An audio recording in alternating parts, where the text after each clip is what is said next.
Welcome back to another episode of Actors Endurance with your favorite host, Shanette Wilson, and Marlon the Great, Marlon the Great, or the Great Marlon, however you want to call it. Yeah, just put some great on his name. definitely. Respect with a K. Yes, respect with a K, K, K. So yes, welcome back to another episode of Actors Endurance, your number one podcast for the resilient artist. And today we got a good one for y'all. And I think a lot of y'all forgot about this here topic. So Marlon, give it to him. What we talking about today? We're going to talk about how to pick a great monologue for yourself. How to pick a good monologue, great monologue. I say great because good is average. We want greatness in here. Greatness. So, Again. how do we pick a great monologue? Okay.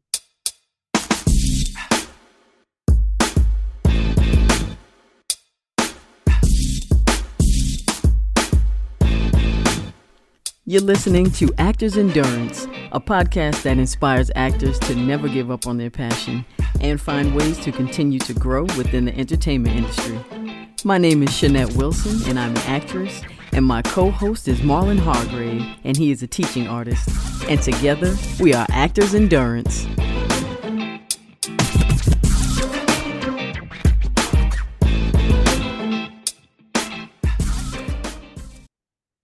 Well, we start off with learning the differences between the two monologues. And we have a dramatic monologue and we have a comedic monologue. There So, it is. yes, Yeah, so with we the got dramatic, dramatic, comedy, and one with movement, but the one with movement can be dramatic or comedy. So really, there's only two. Go ahead, go ahead. yes, they call them contrasting monologues. So keep in mind that a dramatic monologue is just that. But a comedic monologue, you have ones that are funny and then you have ones that are lighthearted. So the reason why you want to have contrasting monologues, they don't necessarily have to be comedic or dramatic, but they have to be contrasting. Excuse me, they have to be contrasting in a sense of emotionally, they are at polar opposites. So we'll start off with the dramatic one. With your dramatic monologues, I think that the best thing to do is you choose one that's right for you. So there's a lot of research that has to go into it, but you don't try to choose the perfect one. You try to choose one that you can relate to. However, you want to be able to make sure that it's right for you too. You know, not just your favorite monologue off your TV show or something. Make sure that it's suitable for your type. Yes, that's really important. And I know sometimes you can, if you're a female, you can choose a monologue that a man has done, or a man can choose one that's a woman has done. But not all the time. Not all the time. You have to really be careful about the verbiage and sometimes kind of like the tone.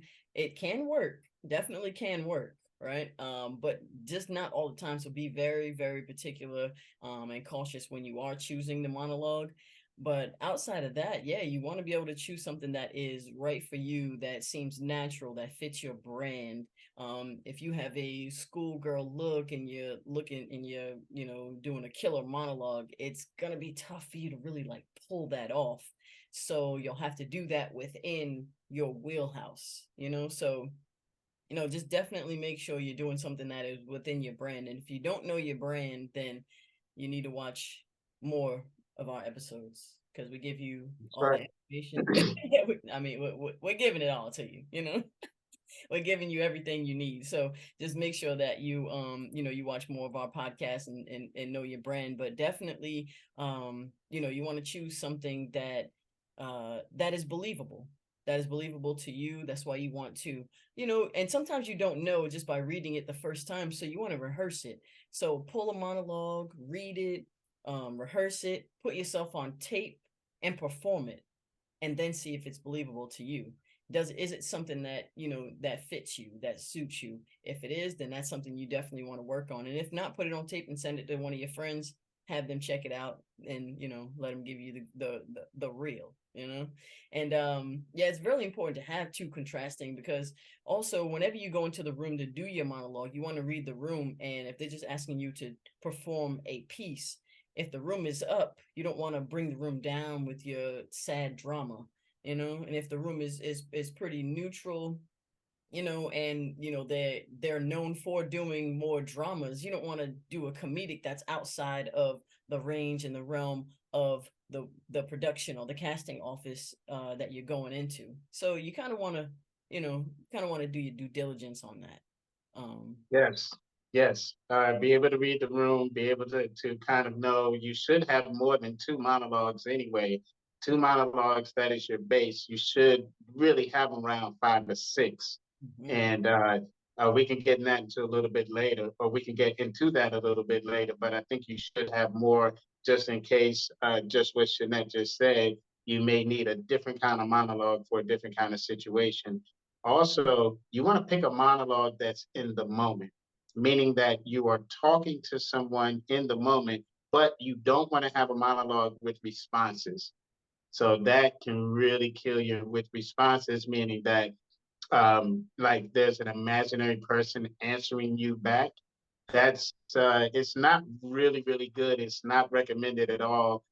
No one's going to try to imagine the next person there. So when you're giving a monologue, you want to be talking to someone that is either listening or ignoring, but you want to try to keep it in a moment as opposed to telling a story in the past. They can work, Yeah. but in the moment you're able to make decisions, like you're able to make decisions like this person's not listening to me, and now you can have a better choice within the monologue itself.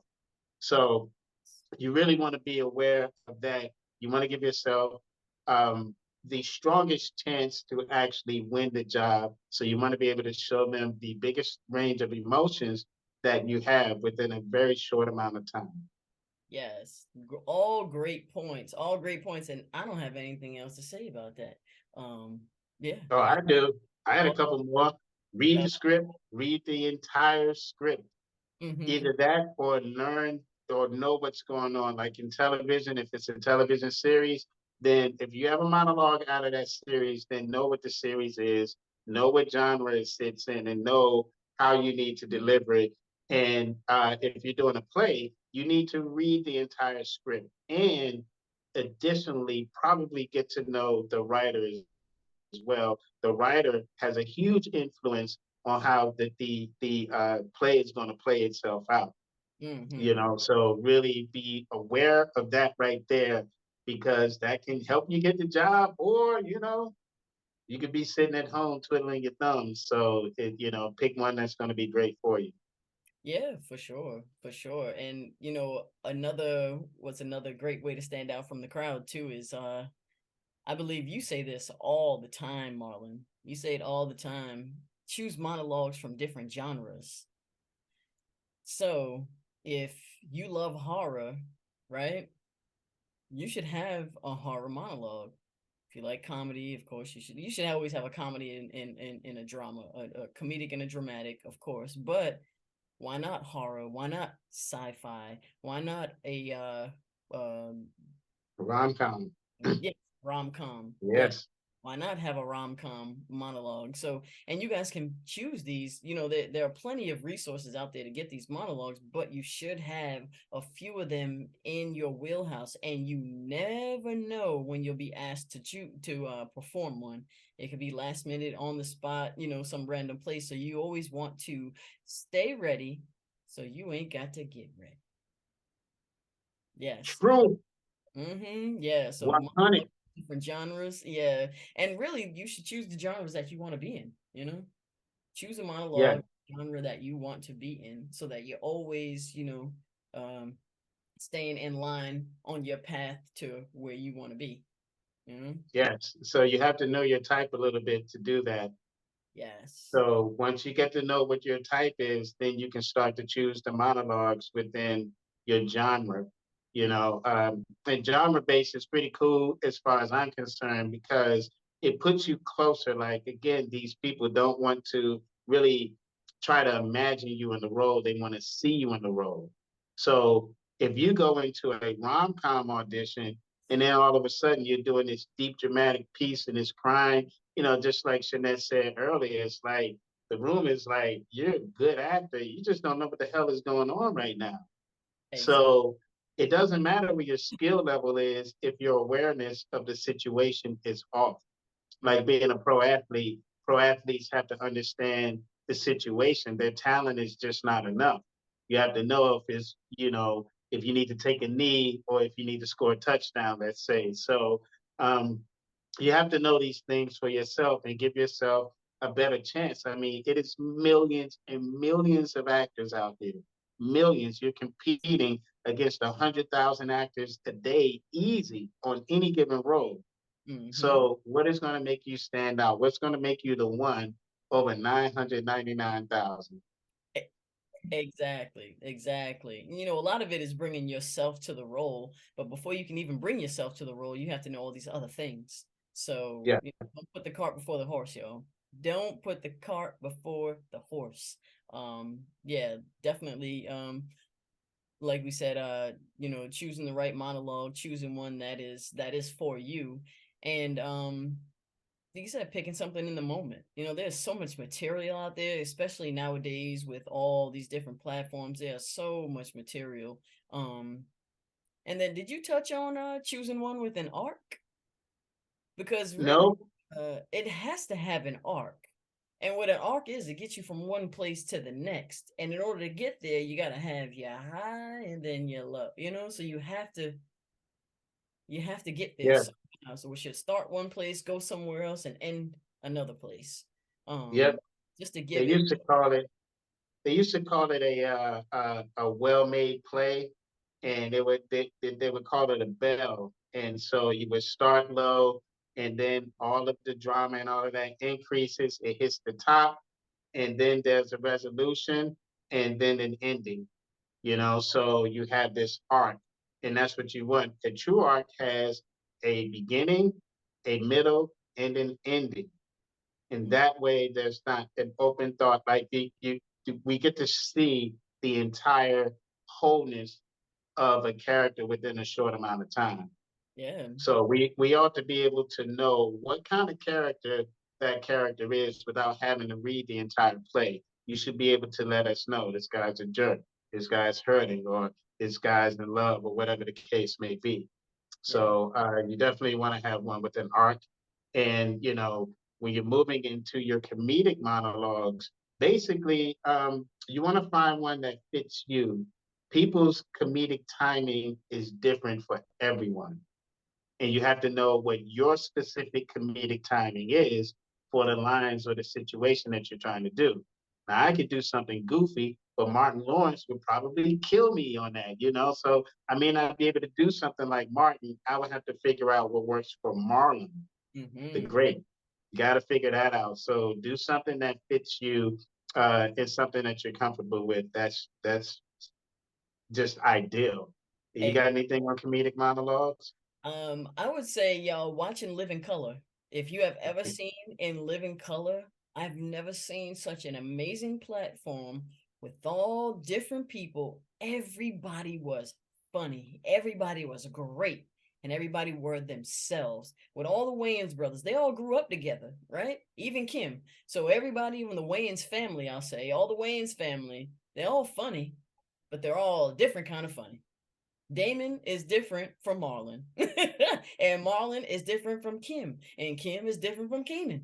They're all so different. They all grew up together, but they're all their own individual person. They all have their different comedic styles and different little nuances that they bring to their characters. So, you guys, you have to be yourself.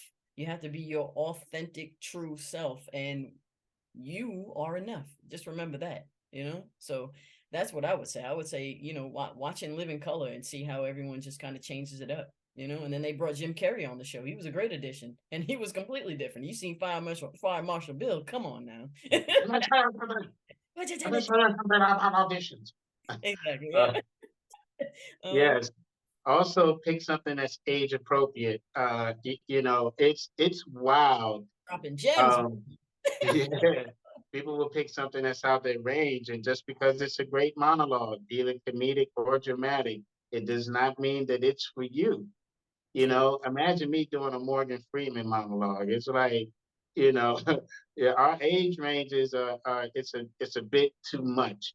Yeah, So you not the definitely want to age be. range, but your spirit too, you know? Your spirit. You have a very youthful spirit. So even though you know a little bit older, you still it's harder for you to play those those older characters. You have a very youthful spirit. Morgan Freeman is like he been 70 since he was 20. That's true.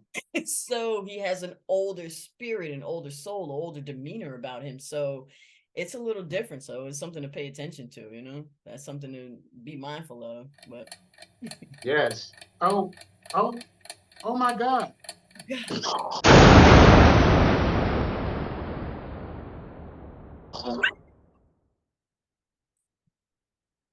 The Adam, the Adam, the Adam, the A to the T to the O to the M is the acting tip for the moment.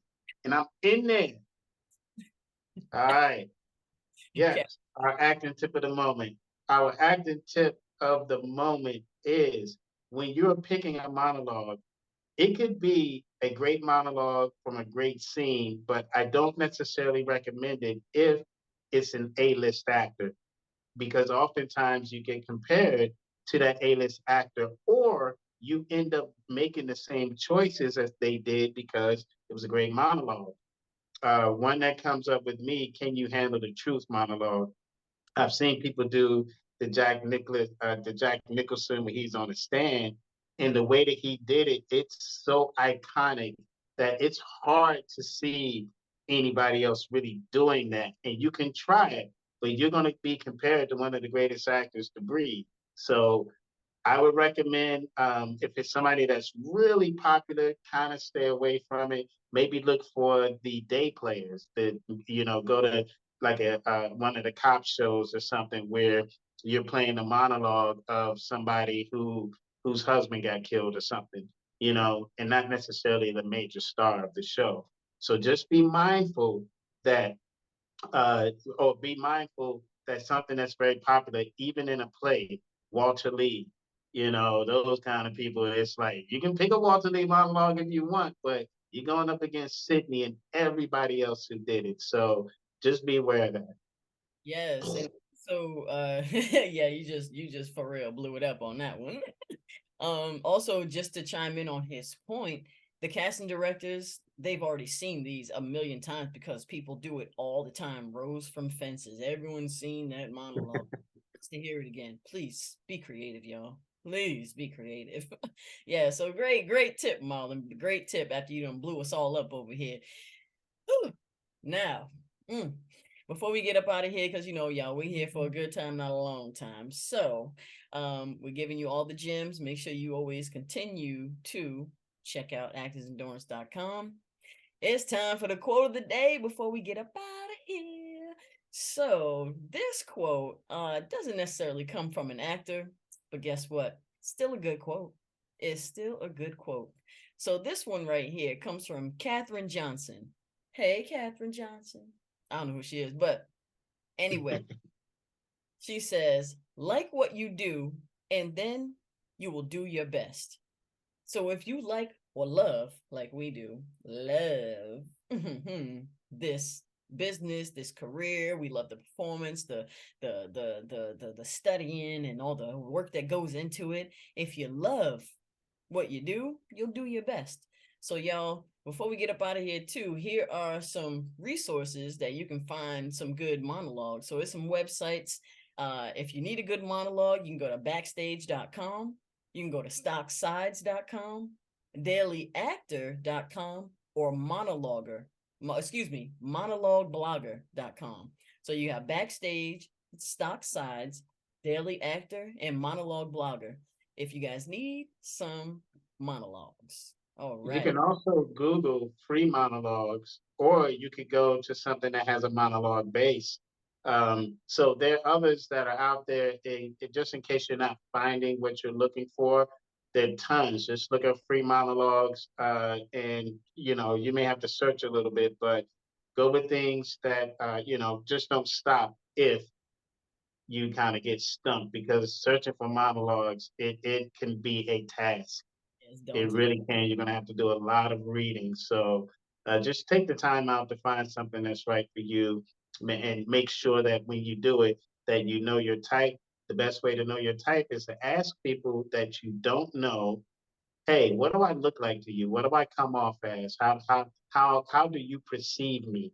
And however that they perceive you as, somebody who looks like a best friend or a motherly type or a fatherly type or thug, you know what I mean?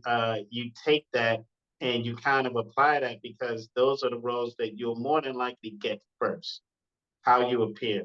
Then after that, get a little bit in the career, then you can start to branch off and show people, well, I do have range. I can play these type of people too, but I look like this type of person. So, uh, just be aware of that. Yeah, for sure. And I know y'all are wondering, how long should my monologue be? Well, if you're going for theater, it should be no more than 2 minutes. So any kind of stage play theater, no more than 2 minutes. Film and television, no more than a minute. So real simple. Film and television, no more than a minute. Theater, no more than 2 minutes. Yep. Um, And a quick note on that, and I go up, I've had this be debated with me, but in general, every 15 lines is a minute in general. So when you get your script, you count your lines, 1 line, 2 line, 3 lines, and when you get to 15, you know. So if you do a 1 minute monologue, I would generally say pick about 10 to 12 lines so that you can have moments in between. And for a stage, pick about maybe about 25 lines so that you can have movement. Now, the reason you get another minute on stage is to show them that you can move, yes. show them that you have range within your body, your movement, your vocal skills. And with film, it's not, you don't necessarily have to show that. You just need to show that you can transition from emotion to emotion flawlessly and be able to give as much emotions as you can within a minute or 2 minutes. For sure. And if you need help and if you guys are lost and you need some guidance, you already know who to call. Marlon the Great Hargrave. Go ahead and train with him. He can teach you about the stillness of film and television and about the bigger movements for stage. So if you don't know, now you know. All right. Yep. At Yep. least you got a bridge to know it. Hey, there you go. Yeah. So go ahead, actorsendurance.com for all your acting needs. Yeah. And on that note, y'all, we got any last minute last tips for him, or I think we up out of here. Huh? What we doing? Yeah, the tip is go to Blazing 87.5 and check out our live podcast, the one that we do on Tuesdays, Thursdays, and Sundays. So check us out there. It's different than what we do here. It's a whole nother kind of podcast. So check us out. You'll love it. Yes, for sure. So y'all, we appreciate y'all tuning in. If you haven't checked out the podcast, go on YouTube and check out all the episodes. You can go to actorsendurance.com and check out the latest episodes, learn more about us, train with Marlon, and yeah, we'll see y'all on the next one.